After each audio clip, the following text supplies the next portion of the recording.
Obviously, pleased with the result of this game.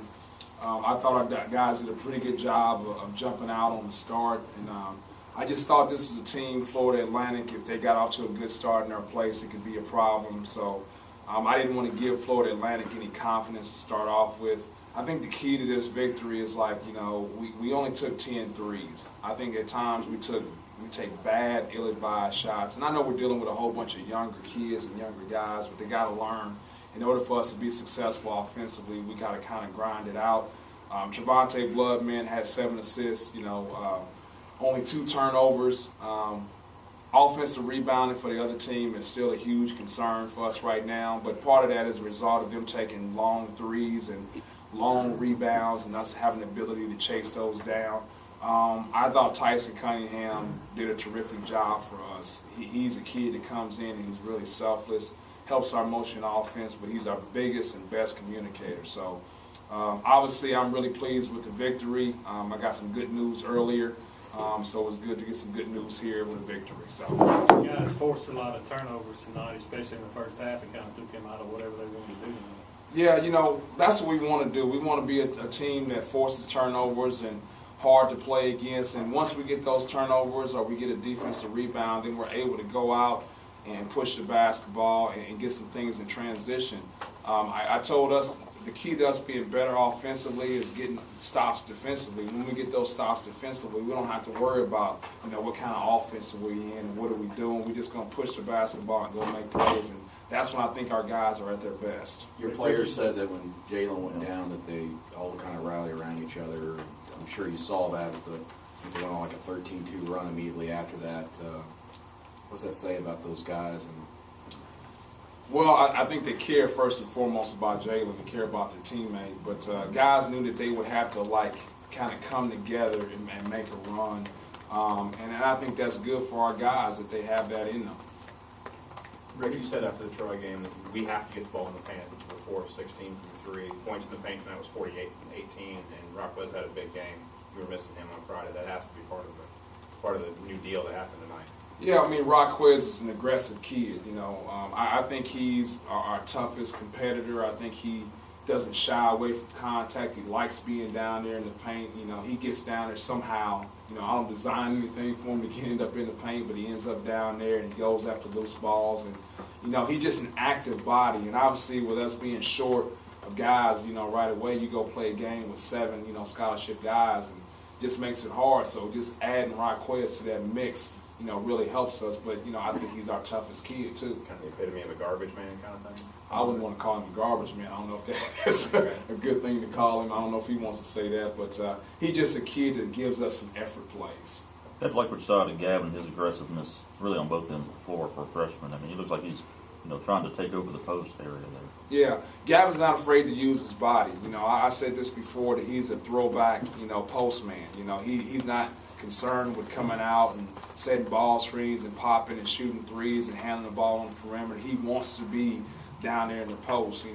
I wish he would, on some of those face-ups opportunities he has, I wish he would drive. I wish he would drive, because I think he does a good job of that. So I think he's settled for a couple shots, and that's what the defense wants to give him. They want to give him those uncontested, 10-foot shots, and he can make those. But I want to continue to attack. He's done a really good job of his hands and being able to catch the ball, whether it's lob passes or just simple passes in the post, and that's something that he's obviously worked on since high school. Yeah, we call them vice grips. He's had some good coaching. I think Coach Carter did a tremendous job with him as far as making sure that he knows and understands angles and how to execute those angles. But he does have really good hands, and that's half the battle. When you're being a post player, having good hands and then having good effort. Did you get that first win under your belt as a head coach and be able to move on? And I have to have questions like that about first time this, first time that. I think it's good to win. Whether it be a first one, last one, middle one, I'm always pleased with just winning. Rick Craig said he saw Jalen on the floor tonight and then instantly thought, okay, my responsibility goes up. Is that just kind of his maturity level, through developing and kind of just the way, kind of kid he is, that this okay, I've got to start doing some more now, obviously. I think Chicken does plenty whether Jalen's down or up.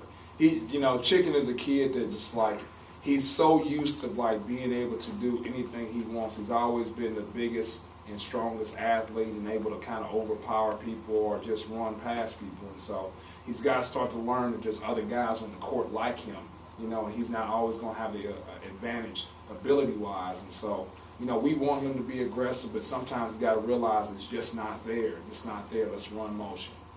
Seems like a confident group, and they even, you know, talk confidently about facing North Carolina next week. That's that a quality. Said they're just a name. Well, that's them. Coaching staff feels a little differently. Is that almost good though with such a young team, win or lose, to be in that, you know, to be able to bounce back, because you're going to have some adversity. You're short, you know, on players already. I mean, is it good to have that group? Yeah, they just don't know any better. You know, they're young and they're confident. And, you know, everybody comes in as a freshman or a newcomer, think they're going to, you know, change the world and be SEC newcomer of the year and things like that. And that's fine. You know, as long as they have that confidence in the team concept, it doesn't bother me at all. But I want our guys to have some confidence. You know, I don't want them to say it outwardly sometimes, but I want them to have that confidence. Even with the short numbers you have, nobody played over 30 minutes tonight. Is that the kind of style we would see normally anyway? And is that kind of what you'd like to bring to the table? Yeah, I just think the way we play, how hard we want our guys to play basketball on the offensive end and defensive end. I think the way we play, you know, basically be a man-to-man motion team, which means you're cutting, screening, moving all the time. And then defensively, like the way we want to get out and pressure people. I think it's hard to play more than 30 minutes a game and play as hard as you can play. So that's our goal. Obviously, with our numbers, sometimes we can't maintain that goal or attain that goal, but that's what I ultimately want. Even though you guys won by such a large margin, like, what are some of the coaching points you tried to, like, use after the game to get better? The biggest coaching point for me was just the fact that, like, I thought we got a little antsy, you know, in the second half. I thought we made some ill-advised plays, you know. When things weren't there, we got to pull the ball out and, you know, run motion offense. The other thing, obviously, is, like, I think we were 14 to 28 from the free throw line, and that's something that we got to address. We got to come in and shoot free throws on our own and do some things in practice, you know. But we've got to take advantage of the opportunity to get into the free throw line. We can't be 50% from the free throw line and expect to have success in the long term. Have you heard anything immediate about Jalen in the locker room after the game? Or? No, sir. I know he was taken to get evaluated. Obviously, we don't know that information yet, and once we attain that information, you know, we'll share it. But at this point in time, I don't know the exact status of Jalen. Two of the things you kind of harped on a lot, turnovers and then what you call the motion sickness and getting it to work right. It seemed like, you know, turnovers came down, the offenses did really well tonight. Are those things starting to click with guys? Yeah, I think there's a correlation to it, but the most important thing is, like, we were able to get out and run, you know. So, like, at times and points in the games, we really wasn't concerned about motion offense because we were scoring in transition. Guys were just playing basketball, which is ideally the situation I want. You know, I don't want to run half-court basketball all the time. You know, we want to give our guys opportunities to go out and score in transition because, you know, some of the guys that we can shoot the basketball, like Fred, like Jalen, those guys are going to get their best open looks, you know, in transition rather than a half-court setting. Greg, I'm going to have to ask you some Maui questions, but, you know, you've been to other, you know, trips as an assistant coach at big-time programs. Just talk about the intent on it. It's a business trip. Hey, we're going to Maui. There's nice things around you all over the place, but this is a business trip. Yeah, but I think you got to let your guys have fun first. You know, we're going to get out there well before, you know, we actually play games. And, you know, I think those guys are college kids, and I want them to get an opportunity to have fun. You know, like how many times, you know, do you get a chance to go to Maui, Hawaii, and enjoy it? So, you know, it's a business trip, but the business part of it will start later. When we first get there, I want those guys to go snorkeling and, like, go sightseeing and hang around at the pool and things like that and enjoy it, you know. Then once they get that out of the system, let's lock in and get ready for it to play basketball. One more question. You think you guys are ready to play North Carolina? Not right now. We haven't prepared for it. All right, thanks, guys. All right, we got ready.